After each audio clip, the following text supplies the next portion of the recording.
Hey everyone, welcome back to the channel. Behind me I got a 2014 Buick Regal. This thing has a 2.0 turbo engine in it and it is all-wheel drive. It has around 108,000 miles, and today I'm going to show everyone how to replace your transfer case fluid, or your PTO as GM calls it. Now before we go ahead and begin, if you haven't subscribed to the channel, hit the subscribe button down below. Definitely smash the like button because it helps the channel out. With that said, let's go ahead and get started on today's video. So before you go ahead and begin this job, I want to give everyone a little bit of a, I guess you can say, disclaimer and warning that it's not as easy as going to the auto parts store and picking up the fluid for this PTO or transfer case, whatever you prefer to call it. The main thing is it requires a special fluid that is quite expensive, and this is what it looks like. Now this stuff is AC Delco, and the part number is a 1935 1882, and there's also another part number that they kind of use to make it easier. It's a 104105. That is what the fluid looks like for those of you that are wondering what it is. This stuff is expensive. I believe the dealership quoted me $150 for this fluid, and I had to special order it because they don't carry it, because apparently it's only specific to this individual car or this sort of transfer power takeoff unit. So I'm pretty sure this fluid goes in most of all of these all-wheel drive models, but it's not a common thing. So if you call your dealer, heads up, you may want to give them a call ahead of time to see if they can get this, or they might have it. But seeing as how as expensive as it is, I'm pretty sure it's expensive for them. They probably won't have it on their shelf, because I called 3 local dealers here in the Chicagoland area, and all 3 of them said the same thing. They said that it's going to take 2 to 3 days to get from the warehouse, which tells me they don't want to carry this stuff because it's not a common thing and it's too expensive to just let it sit on the shelf. So 3 days later, here we are. We have our fluid. Just keep that in mind when you go to do this, because you can't just walk into your auto parts store and pick up regular differential fluid or transfer case fluid and throw it in here.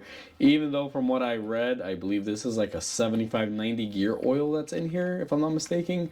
I'm not going to risk it, so I'm just going to use what GM calls for, and that way I don't have to stress out if this thing's going to blow a PTO or not, because we're using the factory correct fluid. So let's go ahead and begin on the service. So we are underneath our car, and if you don't know what you're looking for, it can be a little bit confusing, but this is our PTO, power takeoff unit, as Chevy calls it. It's basically an add-on to the transmission, and what it does, it takes the power from the transmission and converts it so it can spin a drive shaft to drive our rear differential, and basically giving us all-wheel drive. Now, to give everyone an idea, if you look at the front of the car, which is going to be right here, we have our engine right about here. This is our transmission, and our PTO is located right here in the center, really close to the flex pipe here. That is basically going to probably hurt our hands here when we service this thing. So let me get everyone back into position and just kind of go over a few things here. So on our PTO, this is where our fill plug is going to be. It's a 3/8 drive. And then our drain plug is going to be on the back side right here, and it's also a 3/8 drive. I'm going to show everyone that here in a second. But before you even attempt to service this or any sort of differential or power takeoff unit, the first rule of thumb is always making sure this will crack open for the fill. You don't want to just drain it. Always check the fill first. So we're going to take a regular ratchet 3/8 drive, nothing on it. And what we're going to do is go ahead and put it on here, and then we're going to go ahead and make sure that we can crack this open, which is no problem, luckily. So we're going to go ahead and spin this off by hand. Now make sure your vehicle is on level ground when you're doing the service, because you basically have to flow out the fluid. That's how it works on these, where you fill it up till it leaks out, and that'll give you your fill or overfill sort of condition.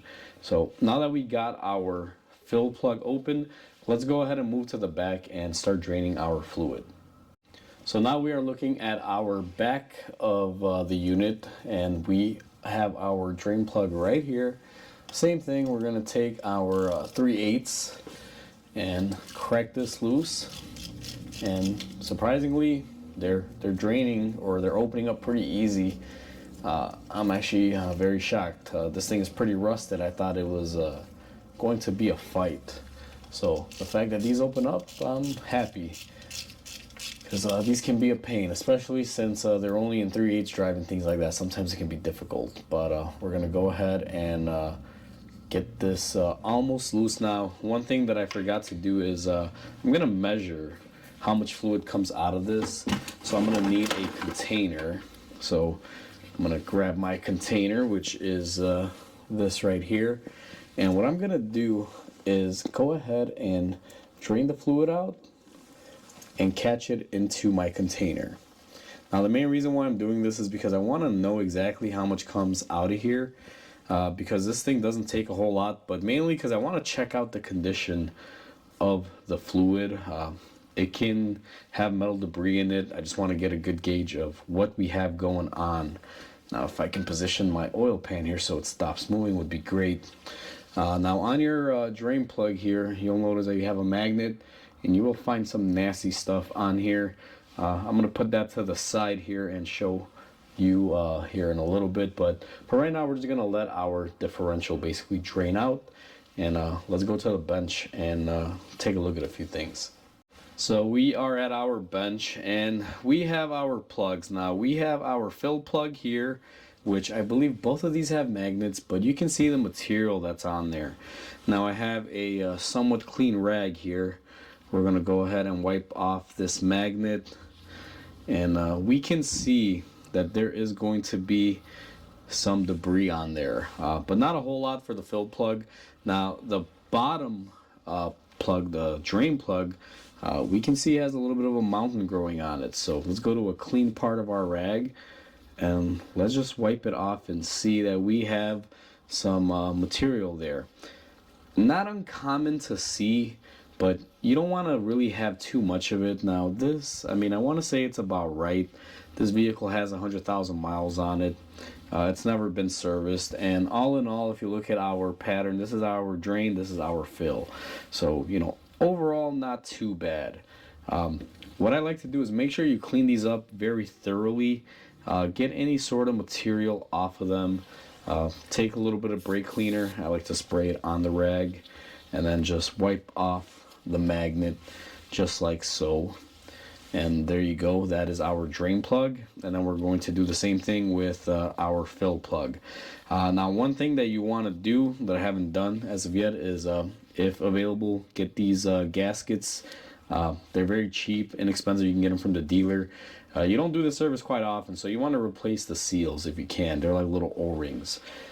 So now that we got these cleaned up, let's go back to our car. I'm gonna go ahead and replace the O-rings here off camera. And one thing that I'm doing is I'm separating these two. They may be the same, but I keep my drain plug apart from my fill plug, because they may be different. So we're gonna leave our drain right here, and I'm gonna take my fill plug with me and set it right there so we don't get them confused. And let's go back to the car. Once you have it dripping out just like we have it here, what you're going to want to do is go ahead and take your drain plug and go ahead and just start threading it on there by hand. Now I got to look up the torque specs on this because to be honest with you, it was a little difficult. I couldn't really find too much on it. So for right now, just for the video purpose, I'm just going to use my ratchet here to just snug it up until I figure out the torque. And now it's going to be time to fill up our differential. So what I'm going to do is position the camera on the other side, and I will be spraying this down with brake cleaner and torquing it. I probably won't cover that in the video for right now, just for filming. I just snugged it up, but we are going to come back to it and torque it once I figure out what the specs are, because I wasn't able to find them that easily. So let's go ahead and move over to the front and fill it up. So now we are looking at our fill right here, and this is going to be a little difficult, but basically I got my fluid and I got this little gear oil pump, went ahead and cleaned it out, got the fluid that's supposed to be flowing through it if you previously used it with anything else, although I suggest getting a new one. This one I just used it one time, so I was able to clean it up to be able to use it for this. So what I'm gonna do, and hopefully I don't knock the camera over, because this container, one gripe, is not a standardized gear lube container. I don't know why they chose this design, but you know, GM is very funky when it comes to this stuff. So we're going to go ahead and put our fill tube up here. And then what I'm going to do with my other hands is basically start pumping away here. And I knew that was going to happen. This is the difficult part, but overall shouldn't be too bad. Once we get it in here, we're going to want to pump this up until we start getting fluid coming out. Now, this looks like it's coming out because when it knocked out of there, some fluid touched there, but basically you're gonna want to pump away until fluid starts slowly coming out of there, and that'll basically tell you it's full. Now, in order to get the proper fill, once again, you got to make sure your vehicle is on level ground. You cannot do this with jack stands in the front because your vehicle is not going to be level. So if you're going to be using jack stands, make sure you have enough to lift the whole vehicle off the ground, all four corners, and keep it nice and level. Now on our lift, it's automatically level. We don't have any pitch or anything, so we should be good to go, as they say. So this is going to take a while. What I'm probably going to do is cut the clip here, not to make the video too long, and I'll bring you guys back in when it's time to go ahead and plug this back up.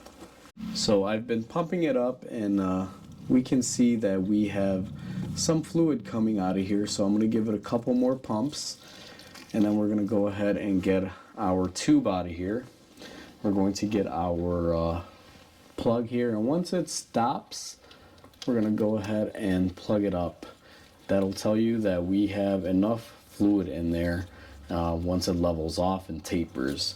Now I like capping it the second it basically starts dribbling a little bit, because sometimes if you let it fully stop, you may be just a little bit tad low from where you need to be. So same thing on this one. I'm just gonna snug it up because I haven't gotten a chance to look at those torque specs. But let's just say we had torqued that into place. What you're gonna want to do, and I might as well show this now. Let me get these fluids out of the way. Is you're gonna want to take your brake cleaner or whatever you want and make sure you clean it up really well. Now I'm gonna clean my drain, clean my fill, and one thing about gear oil, which I'm assuming this is, even though it's packaged funky and very specific to this PTO here, one thing is you gotta basically hit it with brake cleaner, wipe it, and then spray it down again. Gear oil tends to be a little thick. It'll stick to the surface. Even though you spray it with brake cleaner, it'll leave a little film, so you want to make sure you agitate it and then spray it down. So it looks like ours is good right there. Once you do that and you have everything torqued, which we haven't done yet, got to figure it out, you are pretty much all done with the PTO fluid service. So we are all said and done. That is how you do your front PTO or transfer case unit oil service, whatever you prefer to call it. Now, the hardest thing about this is pretty much getting the fluid. So if anything, go online if you plan on doing this. But before you do that, call the dealer and make sure you get the specific fluid number. Because even though my fluid was that, I believe there is another fluid these could take depending on the year, so just be mindful of that.